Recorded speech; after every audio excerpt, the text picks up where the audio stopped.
The Nativity story might seem like ancient history, but what's fascinating is how this tale of an unexpected birth in less than ideal circumstances continues to shape how billions of people worldwide think about hope and transformation.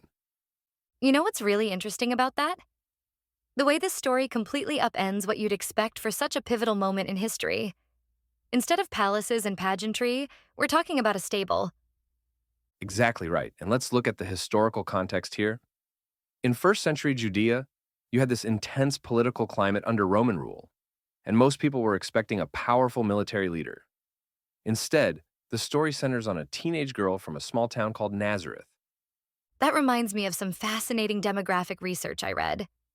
Historians estimate Mary was likely between 14 and 16 years old, which was actually the typical age for marriage in that culture. And what's particularly striking is her response to this life changing news. The text records her saying, "Let it be unto me," which, when you think about it, shows remarkable composure for someone so young facing such an unprecedented situation. Speaking of unprecedented situations, the journey to Bethlehem itself is pretty remarkable. We're talking about a 90-mile trek through some pretty challenging terrain. Modern archaeologists have actually mapped the likely route they took. That's fascinating. And you know what makes it even more interesting? The historical records show that this census, ordered by Emperor Augustus, was the first of its kind in that region. It literally forced thousands of people to travel to their ancestral homes. Hmm, that really puts the no room at the inn situation into perspective, doesn't it? The town must have been completely overwhelmed with visitors. Absolutely right. And here's something most people don't realize. The word traditionally translated as inn actually more likely refers to the upper room of a family house.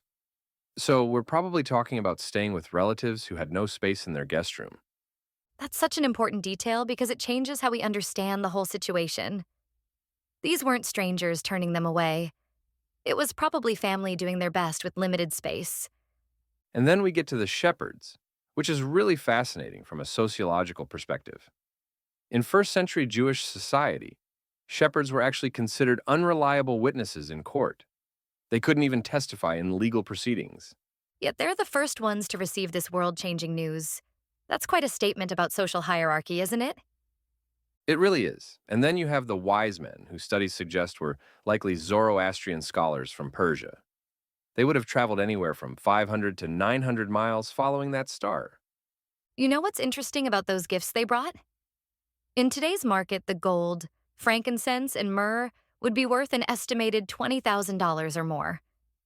And those specific gifts actually had huge cultural significance.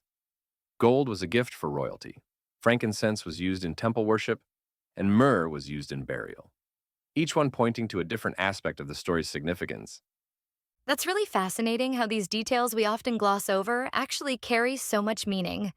It's like every element of the story has these layers of significance we're still unpacking.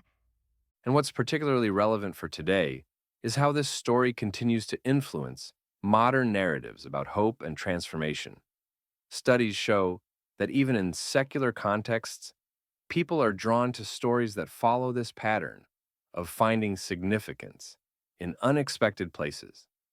Well, that makes sense when you think about how many modern stories follow this same basic structure. The idea that something world changing can come from humble beginnings. You're right, and it's worth noting that this narrative pattern appears across cultures. Anthropologists have found similar unexpected hero or divine child stories in numerous societies, though this particular version has had unprecedented staying power. That really speaks to something universal in human experience, doesn't it? The hope that something extraordinary can emerge from ordinary circumstances. And perhaps that's the most enduring legacy of this story, not just as a historical or religious account, but as a template for how we understand transformation and hope in our own lives.